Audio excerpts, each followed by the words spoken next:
And so next up, what we're going to be getting into is the setup menu, which is generally the setup of the camera, which has a lot of overlap and some pretty similar things to the custom menu. First option in here is to format the memory card. Formatting the memory card and deleting the pictures on the memory card are similar type things. You're kind of getting rid of the pictures. If I was to use the phone book analogy, deleting pictures is the equivalent of crossing them off with a line. Okay? Formatting is more like ripping the page out and putting a new page in the book.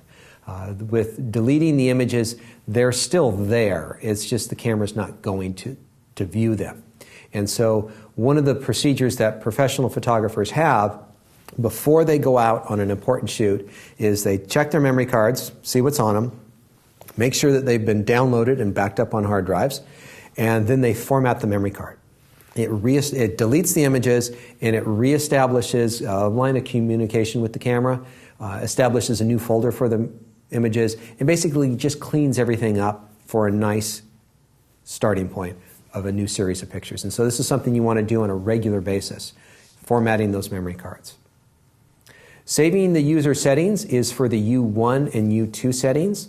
And so the way that you do this is you go set the camera up exactly the way you want it to for U1. And you go to the exposure mode you want, you set your camera into the focus mode that you want to be in, you set the metering, anything in the menu that you want, exactly the way you want it. Then come to this section in the menu and you would register this to either U1 or U2. And so you can obviously save two of these under U1 and U2. And it's a great system for switching back and forth between lots of camera changes when you want to make that change very, very quick. Now, if you want to just simply reset them back to defaults, you can simply go in and reset them and take out all the settings that you've had in there. Monitor brightness is the display on the back of the camera. It should be left at 0 in the middle. If it drifts in the future, you can brighten it up or darken it. Cleaning the image sensor, and this is done, best way to set this is for at startup and shutdown. So every time you turn the camera on and off, it shakes dust and tries to get it off the sensor. Leaving it there is good because it's constantly trying to keep it as clean as possible. There's no real downside to leaving it turned on.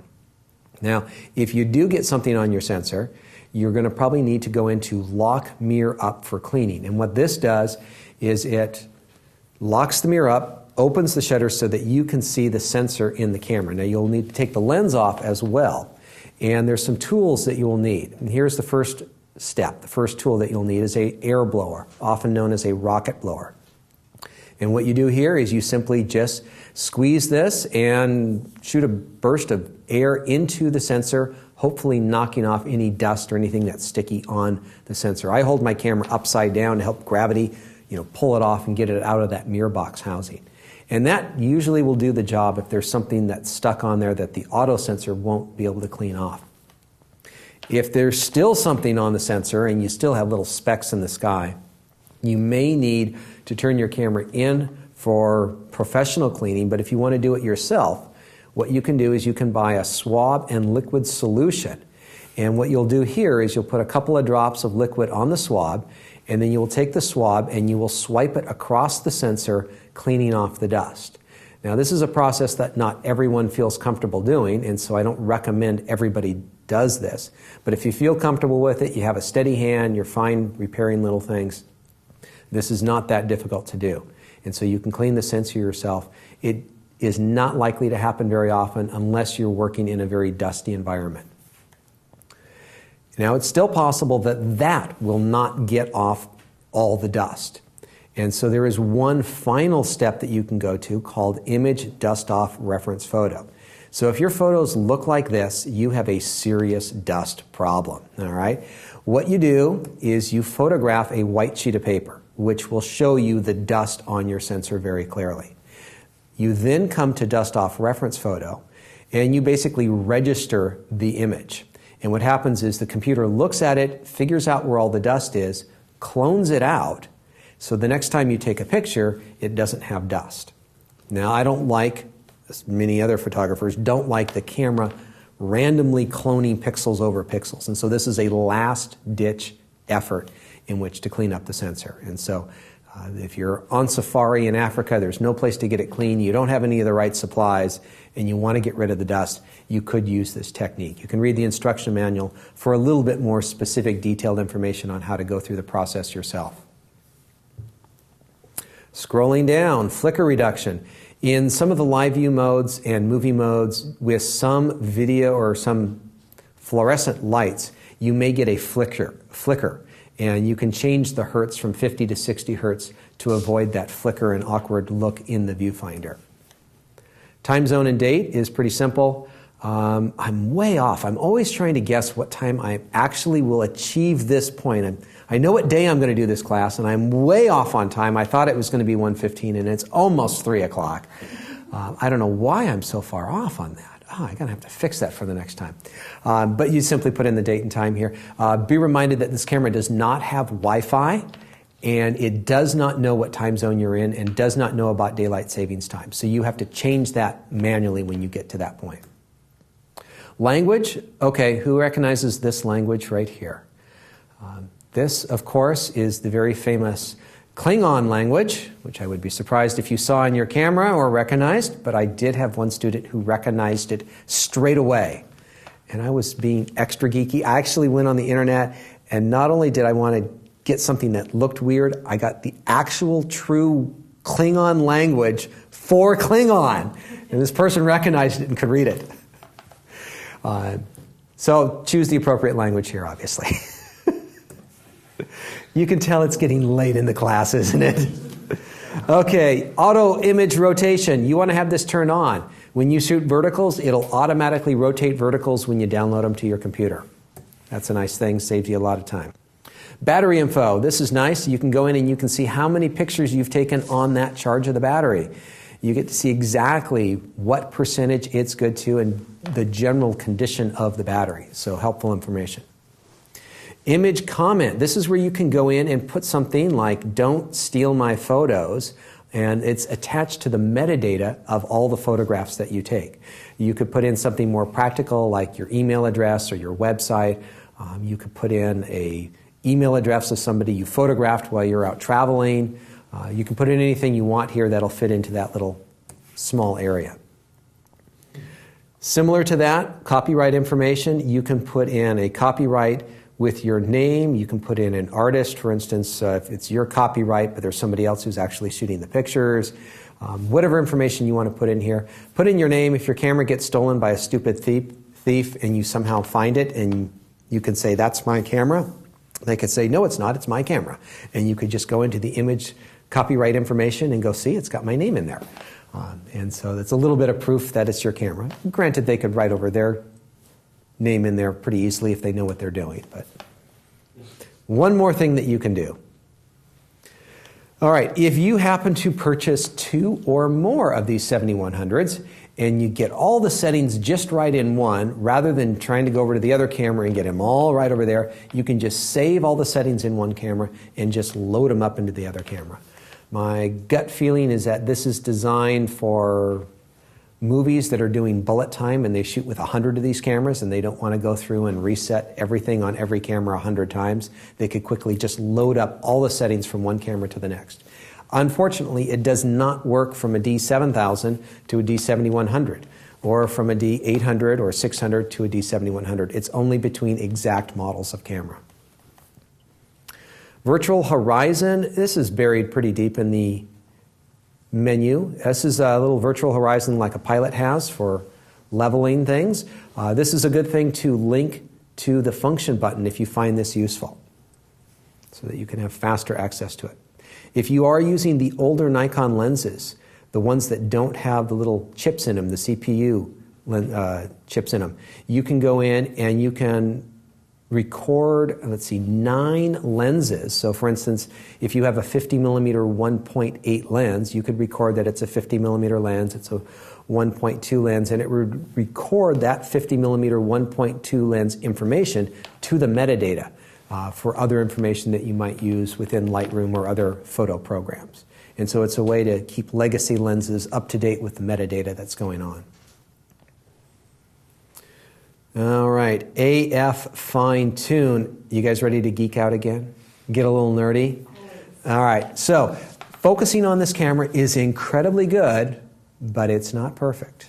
Okay, remember that focusing system down below? That was predicting where the camera should focus, and in some cases it gets it just a shade wrong. So let's take a look at AF Fine Tune.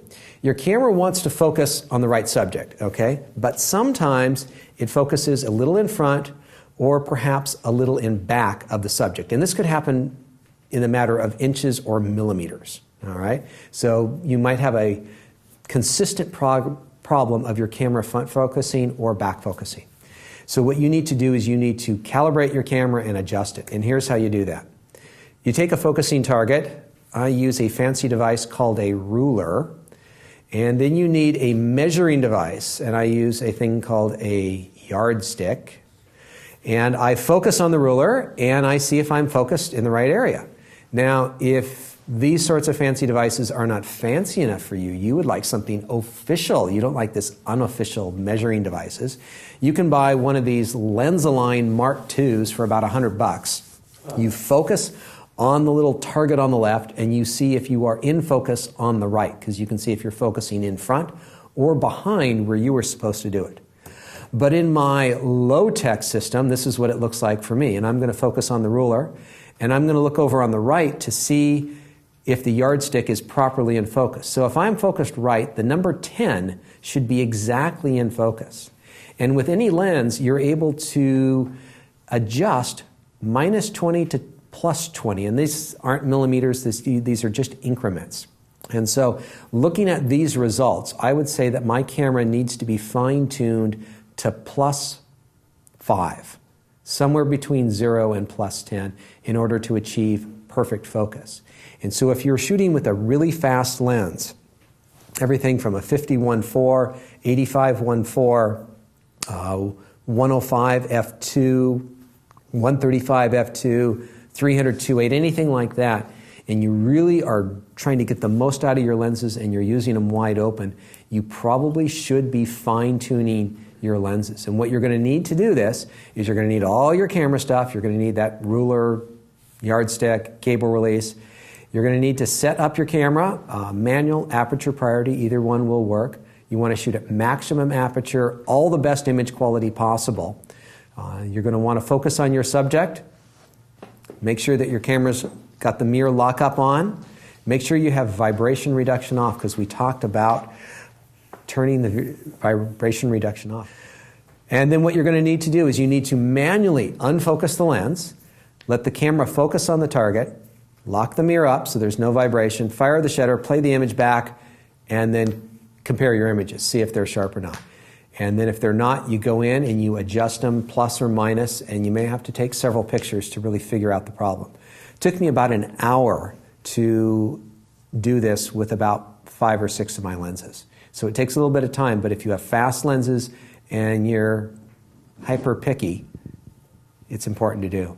Looks like we may have a question in class. Yeah, regarding fine-tuning there, where you were saying playback and magnify, is that something you can do while like shooting tethered or something if you don't want to magnify on the LCD? Yeah, you can. For quick shooting, it actually the back of the screen is going to be accurate. If you zoom in, you'll be able to take a look on the measuring device if it's in the right area, but you'll be able to do it even better on a full screen of a computer.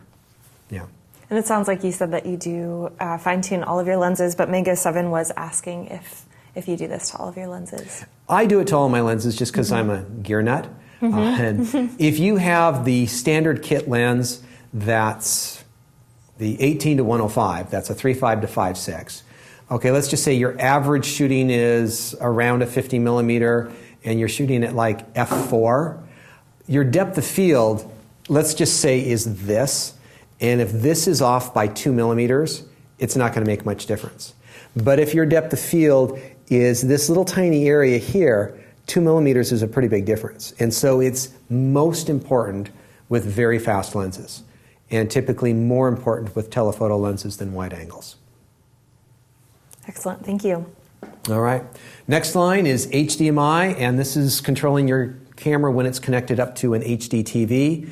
And it controls the output resolution, and you can go in and set some controls so that your TV remote will be able to go forward and backward through pictures in your camera in a slideshow.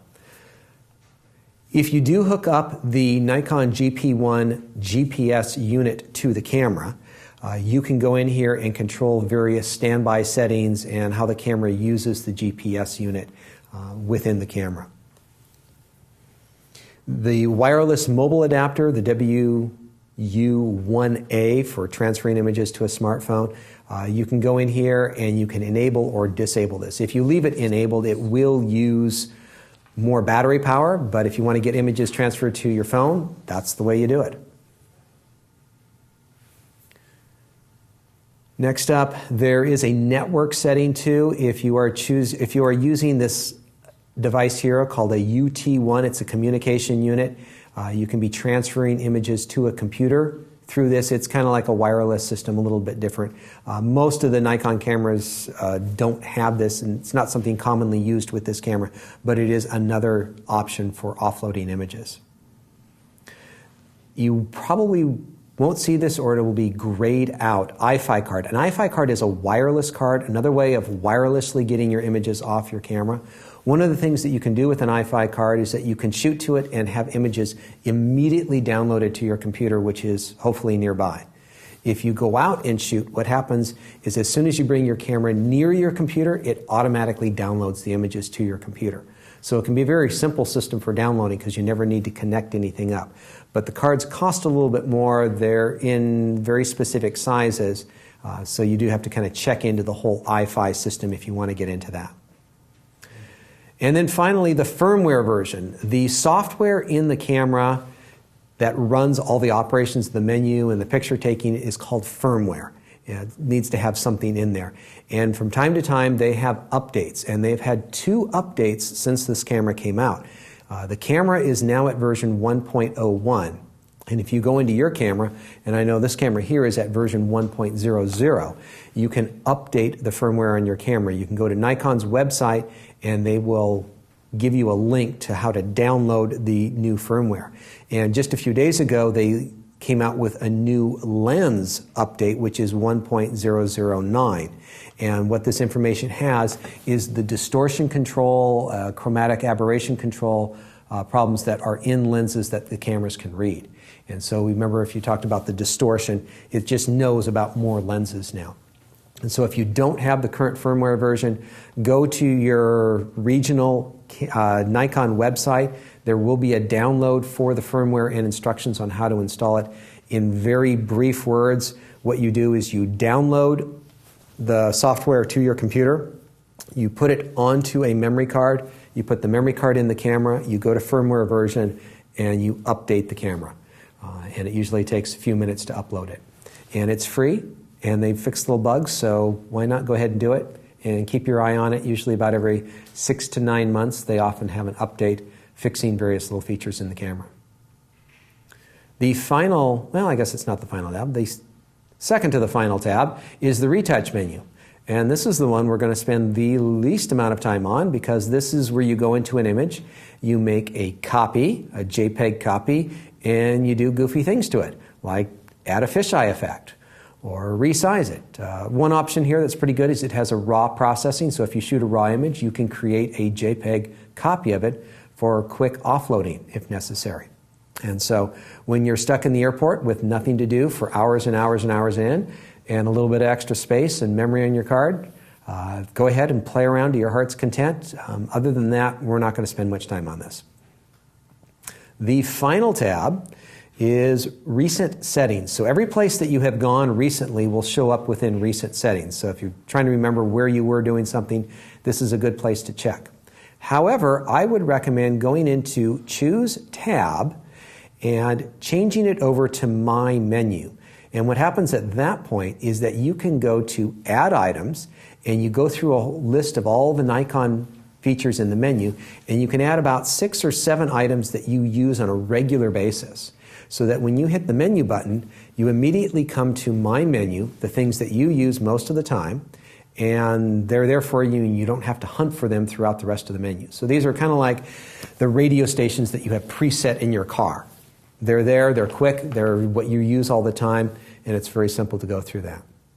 And so I highly recommend taking a little bit of time and going through and customizing that to your desire. And with that, we have come to an end of basically everything in the camera. So that's everything on the outside, that's everything on the inside. Daily Shooter was asking about flash, and they were curious, how many off-camera flash zones can this D7100 control? I don't know that number off the top of my head. I know that you can handle several flashes within several groups. I know the maximum number might blow most people's budget on flashes. It's not a small number like 3 or 4 or 5. It might be 9 or 20 or 30, or it might even be unlimited. Okay. It's a big number. Okay, good to know. And in terms of video, H. Gusky was asking, does the picture control settings and color space matter for video settings, like picture profiles on Canon? For example, would it be better to shoot video with the neutral profile? Well, it depends a little bit on what you're doing with your video, but it's an excellent question, because when you shoot video, you are shooting to a video file which is not a raw file. It is a compressed, shaped file, you might say. And so the picture controls, the picture modes do matter. And so where you have your saturation and your color set is kind of important. Now, it depends on who you are and what you're doing. Mom and pop shooting landscape and travel photographs probably want to get a nice vivid image that they don't have to mess with later on. Somebody who's shooting more professionally might want to shoot more neutral toned so that they have more room to play with in post. And so different folks for different strokes for different folks. And so think about how you want to use that video and how much work you want to do later on, and that's going to dictate how you set the camera up ahead of time. And so be your own best judge there. Okay, great. And then we had a few, there are always some competitive questions about this camera versus that camera. Gul Herme asks, is it worth upgrading from the D5100 to the D7100? Most reviews are saying the difference isn't enough to validate the change. I don't do much video, but what are your thoughts on it? Yeah, well, on any sort of upgrade, the ultimate question is are the additional features of use to you? Mm-hmm. That's what it really comes down to. So the one feature that the 5200 doesn't have, that a lot of people have gripes on, and the reason it doesn't have is because Nikon specifically left it out for this. It's an upgrade reason, why you want to upgrade.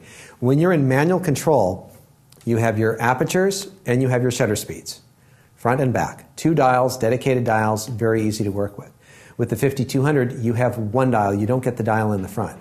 So you have to kind of share time back and forth, switching between shutter speeds and apertures. And anyone who works manually very much, you know, it's like having shared time in a studio. You don't get to use it when you want to use it sometimes.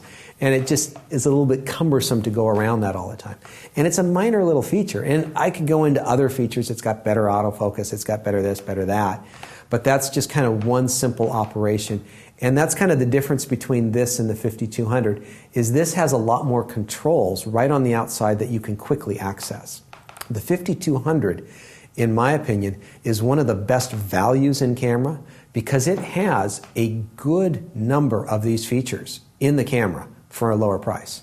And so if you don't mind spending the extra time and button presses getting to those features, it's got them. It's just not quite as easy to get to and navigate. And so it depends on how you do your photography and what's important to you. Okay. Now the second question dealt with video, and if you could refresh me on the video aspect. They just said that they won't be using video as often, so it wasn't a priority when they were comparing cameras. Okay, yeah. Reboot, On Air, and Ruler in Peace, all three of those people in the chat rooms were asking, how is Nikon D7100 versus Nikon D600, D300, or Canon 7D? Okay, so there's a lot of different options there. Mm-hmm. Let's see, D600, the big difference with Nikon is that's a full frame sensor. And I think for the average enthusiast, it's going to be hard to find a better camera than this on the market. And to go to the full frame, you are going to be spending a lot of money, more money on the camera, not that much more, but more money on the camera, but you're going to need to spend more money on the lenses to really make that one sing as it should. And so there is a financial cost for most everybody. And so to upgrade from this, it's a noticeable hit. You almost need to double your budget when going up to a 600. And it's not really fair to do that comparison if you have to double your budget to do it. But given this camera and a D600, I'd take D600 in an instant. I like the large sensor on it. Pretty much everything that this one does, the D600 does. There's very few things that this one does that the D600 doesn't do. But you're going to spend more money on the camera and more on the lenses. Now, compared to the Canon 7D, it's a pretty comparable camera. It's 3 years newer running. As far as autofocusing, this has more focusing points, but number of focusing points is not always the most important. For instance, you could go, how many cross points does it have? And I guess it's pretty equal then.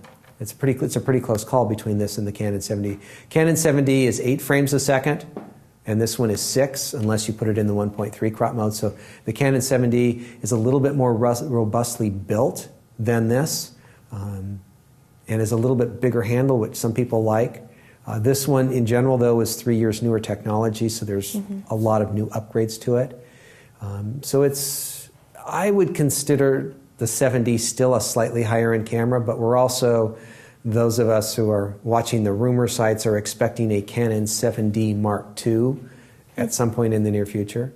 And the Nikon D300 is a hard camera to compare it to because that camera is 3.5 years old, and that's just basically a very small upgrade from a camera that's about 5 years old.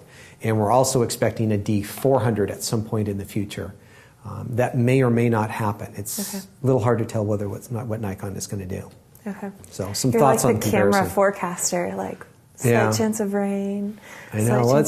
There's some theories that when this one came out, they said it was the flagship of the APS models, which for this size sensor, and everyone was like, well, what about the D300? That one's supposed to be the best, and maybe we're going to have a D400. And so it's possible Nikon may just say, no D400. If you want a better camera, get a D600. Or they may come out with a D400. It's hard to say. They could also be sitting there with one just completely ready, and they're just looking over at Canon going, are you going to do a 7D Mark II? Because then we'll do this one. If you don't do that, then we're not going to do this. If you haven't been following Canon and Nikon for the last 3 years, they've come out with almost same price, same feature cameras within a couple months of each other. And so the real comparison is with the newly introduced Canon 70D. And so that'll be an interesting one as soon as we can actually get our hands on that one.